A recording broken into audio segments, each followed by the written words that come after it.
Hey, good evening, everyone. It's Producer James. I'm with Damen, and we are going to break down what everyone got tonight, which was a 2-for-1. It was a 2-for-1 special. It was a Montreal Canadiens game, but it was also a Laval Rocket game, all into one big, nice Saturday night package. So, and I don't mean that in a mean way. I think we got our value tonight. We got to see some of the youth of the club on display in a Saturday night setting from the comfort of our home at a good time, prime time slot. What was your general sense of that game tonight, Damon? The last few Saturday night games have been actually really good. This one had moments, had sparks, but for the most part, it was a 4-1 loss to a team that had the same struggles we were having recently with injuries, COVID, etc. Just think tonight it was a tough loss. Like our chances were definitely there, but we have to remember soft hands. It's something I cannot stress enough. Soft hands, the players need to remember.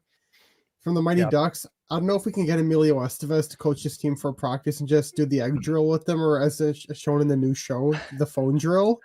We need that drill done so the guys remember soft hands. We could have scored like 3 or 4 goals if we just had soft hands on the passes. Yeah, I know we try to teach our kids that, and it's Gordon Bombay is available because he is not coming back for season 2 of Game Changers or Breakers or whatever they're calling it. Yeah. So Emilio Estevez is out there; he's available, so maybe he can come and do a special, assume the role of Gordon Bombay. And I think what it boils down to is just that the team and some of these guys like Drew and Armia, you saw it tonight in Perot, they've all been on and off, obviously recently, but just the pressure they must feel to pot one, right? So Drew is like the understatement of the year was he doesn't get that. It's been since 2019 since he's hit a power play goal. Yeah. And so I forget what the the commentator said. He said he's due. He's due for one. I remember John Bartlett said, "Yeah, he's due for one now. It's been over 2 years." So, like the biggest jinx in Saturday night hockey history, right there, folks. Yeah. So, anyways, if you're in the comment section, I'd love to hear from you what you are thinking about at this point in time. If you want to come on the show, we've got time for a couple of callers. What the hell? It's Saturday night. Come hang with us at habstonight@gmail.com. Just send us an email. We'll send you a code. One thing we want to talk about was this very basic topic of how to watch a Habs game in 2022. So we're almost in 2022, believe it or not. A few months divorced from a Stanley Cup Finals appearance, but we won't think too hard about that. How do you watch a team now like this, which is clearly, and we talked about it in the pregame today with Deeks and JD, the expectation now is that we are going to have to foster the youth. We're going to have to build a positive culture, and we're going to have to work towards rebuilding the organization from the ground up. I don't see a way out of this. I know there's been injuries. I know there's been a lot of other issues, but this seems to me that waiting for everyone to come back now would be so late in the season to have a complete team that, for what end? So how do you approach this, Damon? What's your approach to watching the Canadiens now when you see games like this? My approach right now is just try to enjoy the games and just try to my approach is sort of, I cannot stress this enough. Just tell Dom, let the youth play and just let the youth make mistakes this year. I'd rather have them make mistakes this year in a dark year rather than like in a year where we'll be able to contend. So just let the youth play, let them take over the team and let them make mistakes. Mm-hmm. And then just look at the brightest spots from the youth or other assets we could potentially get. As I'm sure we know about Sherratt's values keeps going up and up, and it keeps skyrocketing. So maybe look forward to the trade deadline. And like I don't want as much as I like Sherratt, like him going might help our future because we can get a good asset for him. Yeah, he had that nice hit on the blue line that poked the puck out for almost goal there in the first. Was it? That was just like classic, great defense play. In a game where there was evidence of not such great defensive play. That was a nice little, people will notice that when he does that. That's what I'm trying to say. Exactly. Yeah. Like just say just pretty much just focus mainly on the youth and just try to enjoy it as much as possible, in my opinion. So yeah, like I know these games haven't been as enjoyable as we of course hope, but just try to enjoy that we're able to watch the Habs right now. And yeah, that's pretty much my thing. And just let the youth take over.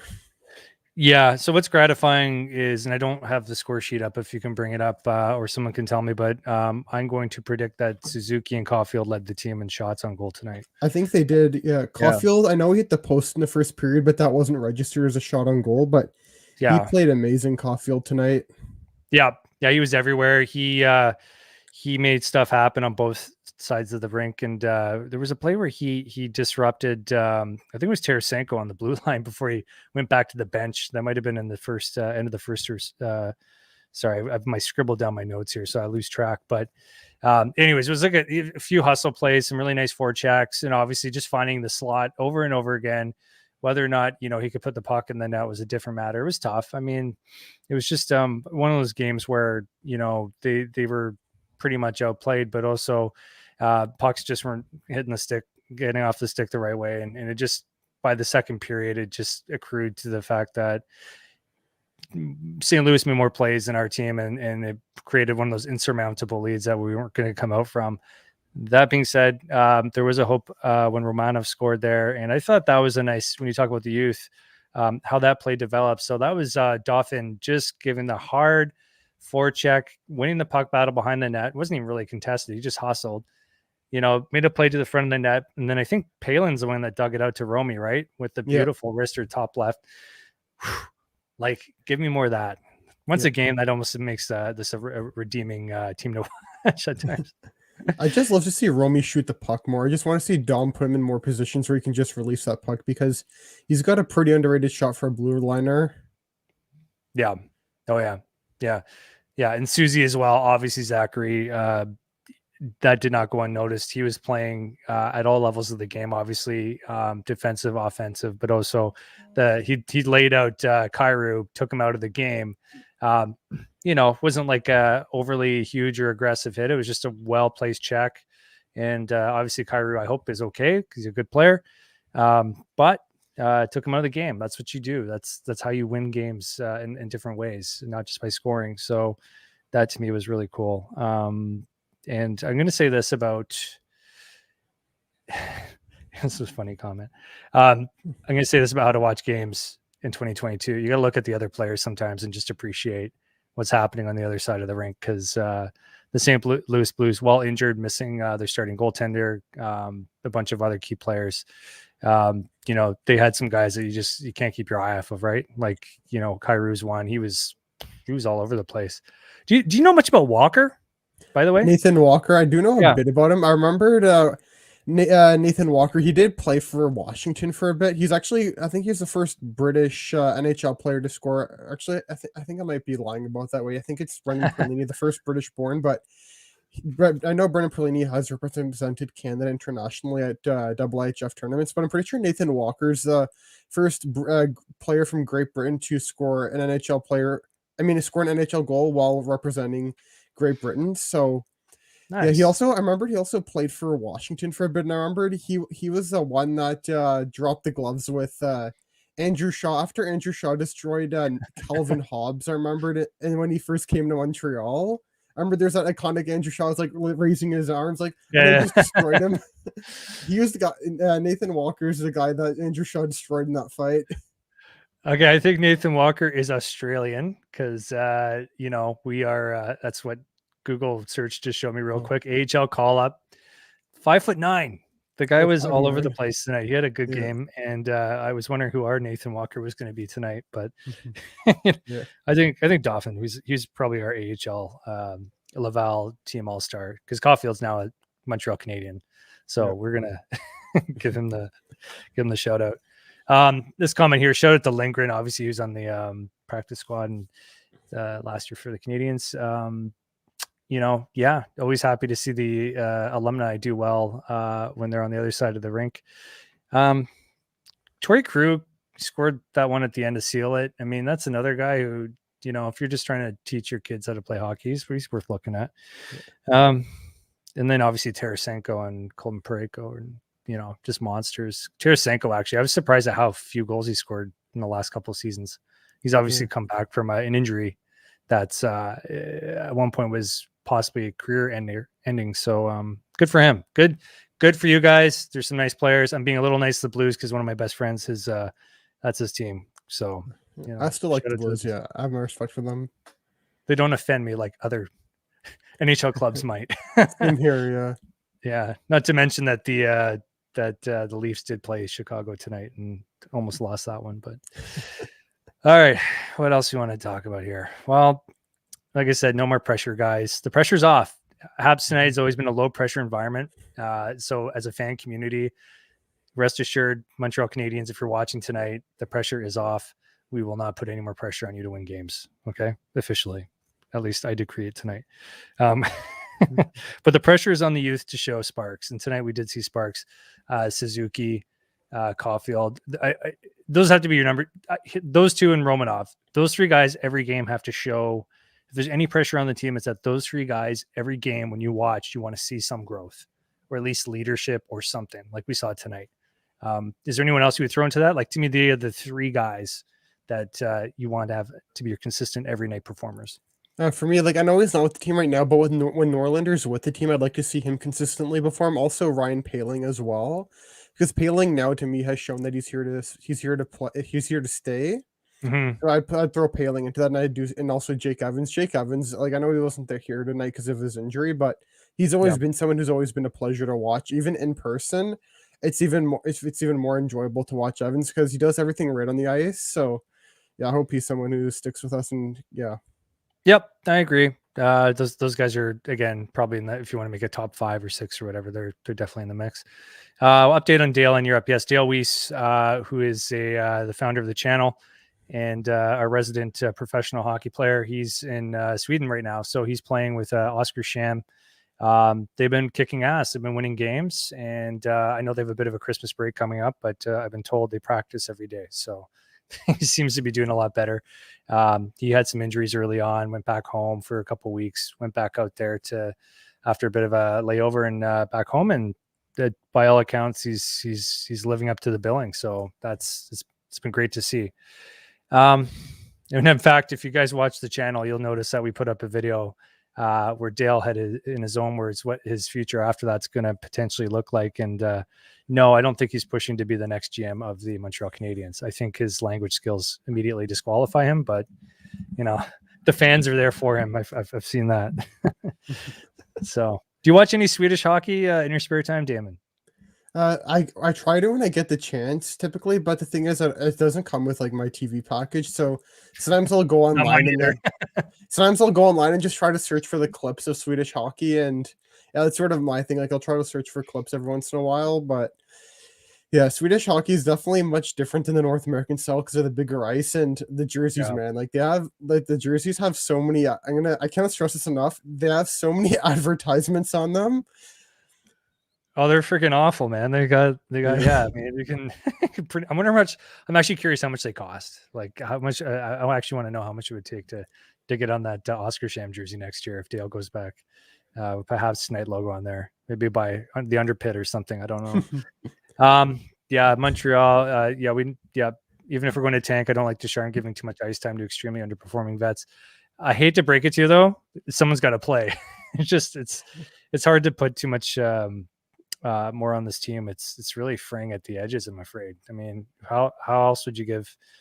I didn't look at the minutes count tonight, but was there anyone noticeably not playing a lot? Let me know in the comments. I'm not sure. Justin, hey guys, hey bud. Yeah, so appreciate the youth. That's really what we're trying to say here for the remainder of the season. There's there's a lot to be excited about, and as you said, there's guys coming up in we're looking at the juniors coming up, right? Goulet is going to be a big factor on that team, possibly the captain. Anyone else you expect to make the squad? Yeah, there's a lot of different players I definitely see making the squad. I definitely see all the returnees making it, such as Cole Perfetti and King Glue. Those are like the for sure locks because they're returnees. Same with Dylan Garand and all the goalies. The goalies have all said, yeah, they're going to be back. But for me right now, sort of made a projected roster. I definitely see like the top line being the sort of the monster line at the tournament of Kent Johnson, who's a Columbus Blue Jackets prospect, Hendrix Lapierre, and Cole Perfetti as a top line. And then the second line, I just have Shane Wright along with Dylan Gunther and Ridley Gregg. So that's sort of my top 6 right now, but there's a lot that can change because I do know that apparently, I know Jack Thompson, who's a defenseman, was was not allowed to go to the camp because he was in COVID protocol, and he's in my opinion going to be a big blow because we don't have enough right-handed defensemen on the team. We only have 2 who are invited to camp, and one who was invited, such named Jack Thompson, was of course put on the COVID protocol. So we have Iorio, I think, is the other right-handed one. So I hope I'm saying his name right. So he's likely got a spot on this team, in my opinion, because the rest are just left-handed defensemen. So yeah, it's going to be fun to watch. And just those watching the channel, we just hit 13,000 subscribers today on Habs Tonight. So thank you if you're one of those. If you're not already, please subscribe. Damen, we're just touching on some Olympics in a minute, but we're also talking about tonight's game and also the upcoming junior schedule. And Damen will be riding shotgun with myself and others on the channel. We're going to be breaking down some juniors for sure this year. We're really excited about it. It's that Boxing Day is always like, what are you more excited for, Damen? Actual Christmas or Boxing Day? Now that you are kind of an adult, what's your most exciting? For me as a kid, it was always Christmas, but now for me, it's more Boxing Day because you just get to enjoy the World Juniors and watch the youth compete for gold and represent Canada on this world stage. And you get to see all the great rivalries, Canada, Russia, Canada, USA, and also after what happened last year with Canada, USA, not just losing the gold medal game, the fact that they brought a garbage can out with our flag on it at the end of the game. I just feel more motivated more than ever just to win the gold, even though I of course would never be good enough to make that team, and also I've never played hockey. I'm just motivated to see the guys just go out there and destroy like the US and Russia. So yeah, that's like the big thing I'm definitely excited for this tournament.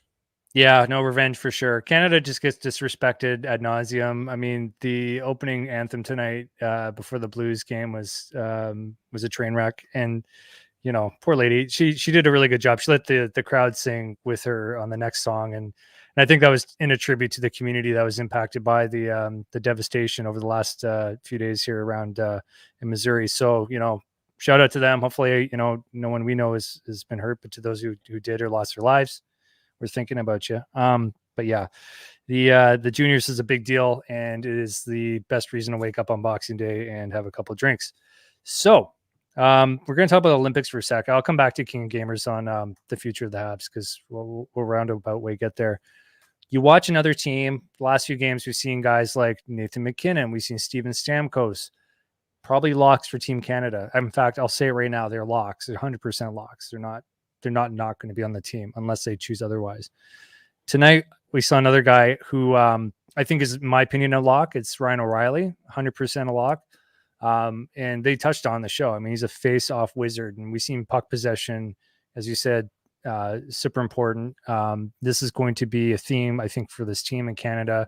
It's going to be a game of keep away. We saw it in Russia, and we're going to see it here. It's going. It worked in Sochi. I think it'll work again. What are your thoughts on Ryan O'Reilly being one of those key cogs on the Team Canada coming up? I agree. I think Ryan O'Reilly is going to play a big piece if the NHLers end up going. So I do think Ryan O'Reilly is like he's a really good two-way player, as I'm sure we all know. And also not just the keep away part, like also the thing that he's very versatile and he can play power play. You can play him 5-on-5, 4-on-4. You can play him penalty kill, 5-on-3 penalty kill. He just is one of those good utility guys that you want to have on a Team Canada, because on Canada, it's always about the stars and usually the top six, and then you have the utility guys who are there for the versatility part of the game. And Ryan O'Reilly, in my opinion, is one of the best at the versatility part of the game. So he's definitely someone who I definitely think will make this Canada team. Yeah, and not just make it, but play a big part. Yeah. So, will Buttman and owners allow the players to play in Beijing? Well, they already have. Bettman. Sorry, I know there's a bit of a spelling error there. They are. That's been dealt with a long time ago. Here's the issue coming up: is that today there's more meetings going on about all this. The COVID protocols are insane. So basically, if you test positive, to my understanding, in Beijing, you have to quarantine for 3 to 5 weeks. I heard. This is absolutely, to me, I think it's a non-starter for multiple players. Like, everyone wants to wear that beautiful New Jersey. They want to go and represent Canada. There's political stuff we won't get into on this program, but you tell an NHLer who's already taken time away from their family, don't forget about the family aspect of this, and then they're going to go overseas and compete, and then if they test positive, like, they're missing time from their season, their family, their teammates. They're quarantined in China. Some people might think that's not a desirable place to want to be for a long time. I'm starting to get the feeling, Damon, that this whole Olympic dream and NHLers coming back, this is in serious risk, it's serious doubt of happening. What are your odds that this thing falls apart? For me, I definitely think there's higher odds that it falls apart than most people think, because the thing that's going on with this is, in my opinion, it's just ridiculous. The quarantine rules in China, like, of course, I understand public health guidelines should be out there to keep people safe, but here in Canada, we all have it's typically, of course, a 2-week quarantine, and also pretty much everyone who wants a vaccine has gotten them. I know in China, if you want to go compete there, you have to be fully vaccinated. And I remember Ducharme, when he had COVID. By no means am I a doctor, but when he had COVID, he missed about just under 2 weeks because he recovered faster since he had the protection. But the thing is, like, 5 weeks, and like, to me, it's just more of an isolating experience more than anything. Like, I can't even imagine that, like, just quarantining, like, even though you're probably recovered there, but just, to me, it's just ridiculous, that quarantine rule there. Like, I'm by no means am I opposed to quarantines. Like, I do think there should be a bit of a quarantine, because it's the best way to keep the virus at bay, and the athletes and the other people involved in the game safe. But it's just ridiculous, in my opinion. 5 weeks, 3 to 5 weeks. Yeah, it's, well, part of it's China too, right? So they beat to their own, drum to their own beat, or whatever that saying goes. And it's going to, I think we're going to find out maybe even sooner rather than later. I know Elliot Friedman came on the intermission today and was like, well, it'd be a last minute for a lot of guys, but I don't think Hockey Canada wants to go into this thing with one, their toe sort of dipped into it. They're either we're going to go and prepare to win and do what Canada does best on the international stage, or, we support our players' safety. We support, putting out the best possible team, and just stay out of it and just say, screw it. We already have a political buyout or a boycott. Maybe this isn't the year, or we try to find a way to work with the NHL to do it in Europe or in North America at a later date. I don't know, but I have a bad feeling about it. I have a really bad feeling, which makes me want to bring up our, what did I put up today? I put up a poll. So about Carey Price. Just give me 1 second on that.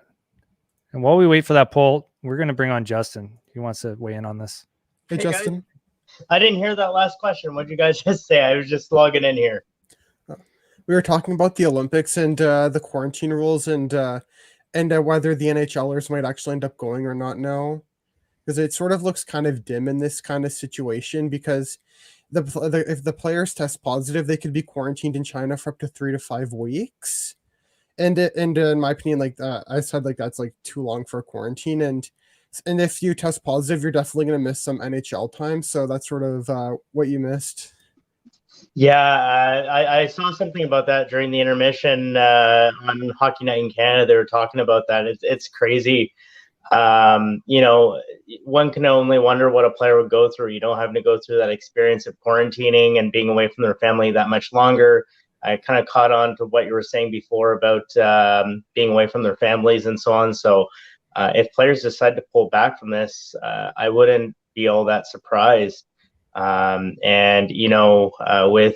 Carey, I know Carey is right now considered to be the front runner for the starter. I wouldn't be surprised if he pulled out of the Olympics, because he's got the family at home, and with the situation that he's just been going through, I wouldn't be all that surprised.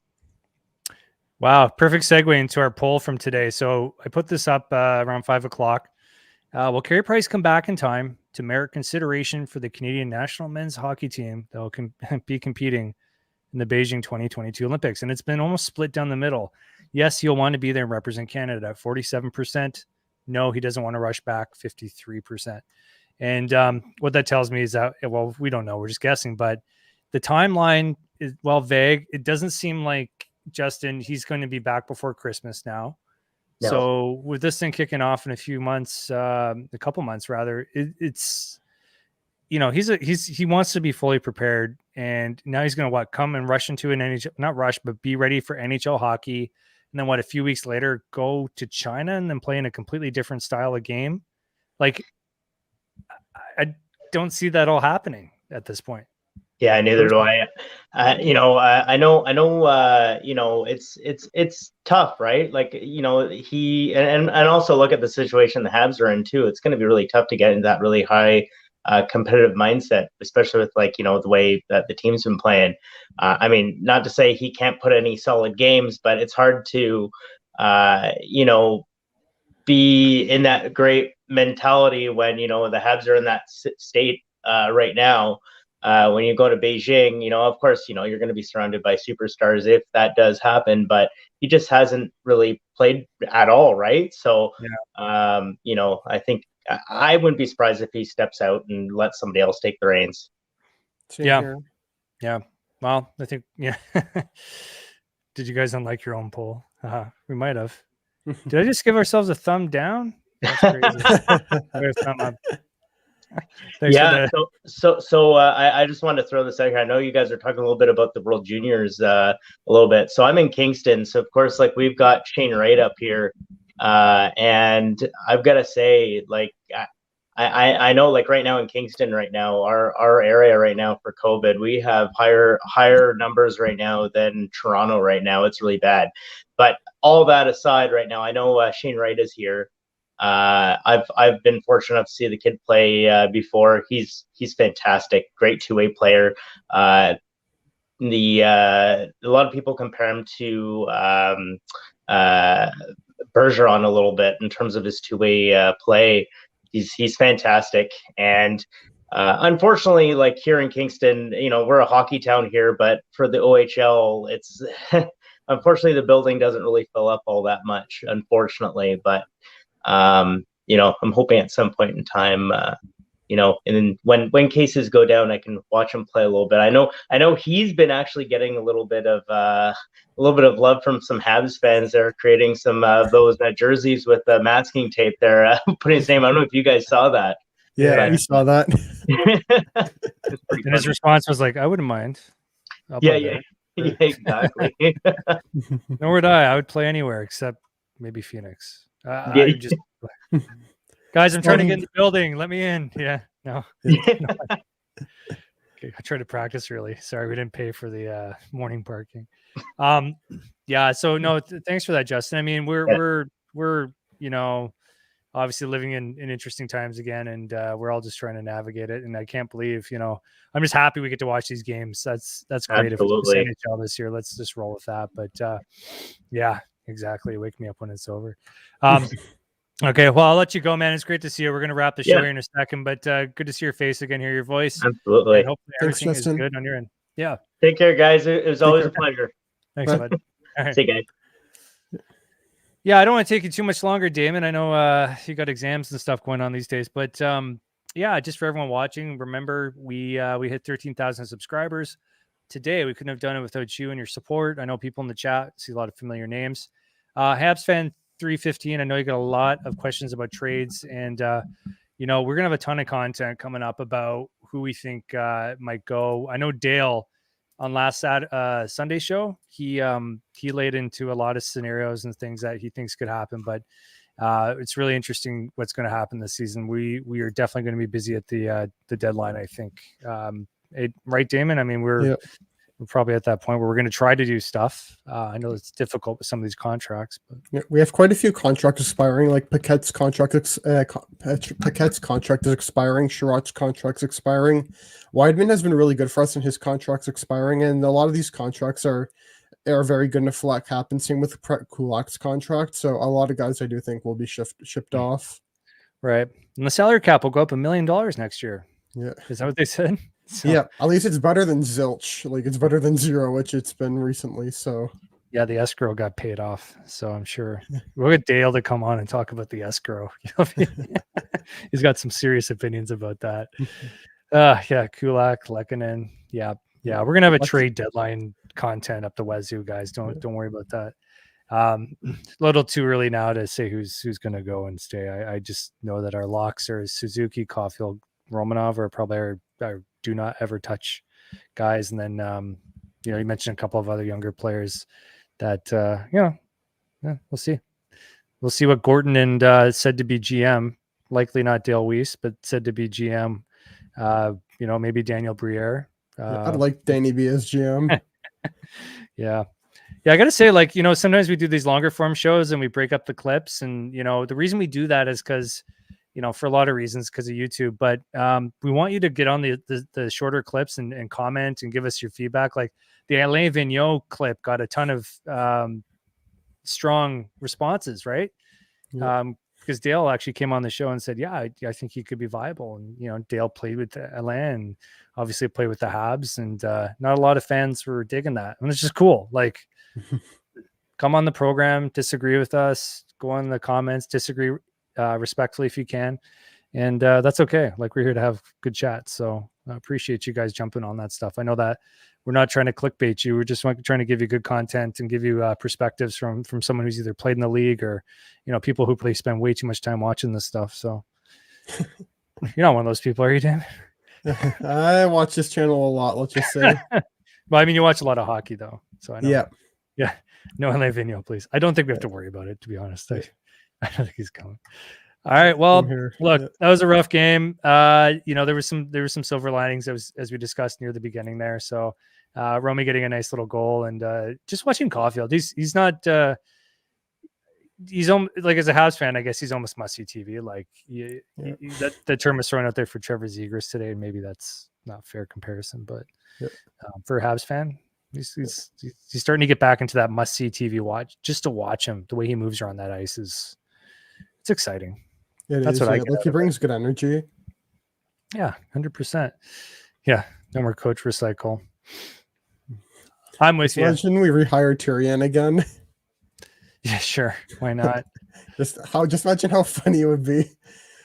I just, the Bell Center would probably go down in flames. It just you got to get a coach. You got to cross the bridge on the language thing, and then I don't know. It's probably the hardest coaching and maybe in this case GM job to fill in pro sports right now because of the language and the cultural considerations that have to be brought into this. And we get a lot of debate on the channel, like, is it fair? Do we have to? Can we get beyond it? But I don't know. Go there and watch a game and sit in that arena and tell me you can't consider it, because you can't. It's French is the first language, and it's something I think you need to have fluency in to communicate with the fan base straight up. And that's what a GM and a coach has to do. So, the thing with the players is probably different. I would say, don't worry so much about local players. It's nice to have if you get them, but you have to. I do remember on 24CH, I remember the players attended French lessons, and I just remember the funny thing is Josh Georges and Brendan Gallagher learning French. There was some funny clips in the 24CH show of them learning. So. Oh, brutal. Yeah. I mean, look at the Gordon at the beginning of his press conference. It was a clear case to be made that, if you're not, if you're in your 50s and you're not going to try, don't bother. Just, it was cute, but like, let's not put the expectation that he's going to learn French. He's a guy from Boston. Give me a break. All right. Well, that's all I got tonight, guys. Thanks again for watching. Thanks for jumping on, Damen. That was fun. I know we dived into some different stuff tonight. Kind of have to at this point, but really looking forward to the juniors. Obviously looking forward to what's going to happen on the Olympic side, and then a lot happening in the NHL. Habs are going to be doing stuff, I'm sure of it, but a lot happening. It's been a great year for the league thus far, just from an interest fan perspective. Lots of great things. The Trevor Zegras thing the other day was like, I love how that was turned into a controversy because he threw the puck over the net, and we don't practice it with my U9s, but it was fun. Yeah. Even drew attention from Michael B. Jordan, the actor who played Killmonger in Black Panther. So when you're getting those kind of celebrities into hockey, it's good for the game. I think it's growing 100%. I think it's growing. All right. Well, on that positive note, Habs activity to each and all of you on this fine evening. And thanks, Damen. And we'll see you on the next one. Thank you. All right.